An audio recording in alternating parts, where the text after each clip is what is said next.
ഈ ഭാരതത്തിന്റെ ഓരോ തരി മണ്ണും വഖഫ് എന്ന ഭീകര നിയമത്തിന്റെ പേരിൽ ചതിയുടെ പേരിൽ നമ്മളെ എല്ലാം തലയെണ്ണി കൊടുത്തിരിക്കുന്നു.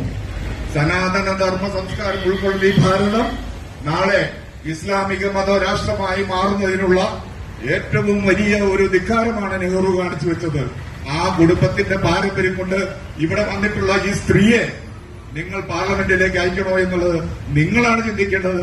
നിങ്ങളുടെ കയ്യിലാണ് ഭാരതത്തിന്റെ നാളത്തെ ഭാവി എന്ന് മാത്രം പറഞ്ഞുകൊണ്ട് കൃത്യമായി നിങ്ങൾ ഉപയോഗിക്കുമെന്നുള്ള പ്രതീക്ഷയോടെ ശുഭാപ്തി വിശ്വസത്തോടെ ഞാൻ എന്റെ അധ്യക്ഷ പ്രസംഗം അവസാനിപ്പിക്കുകയാണ്.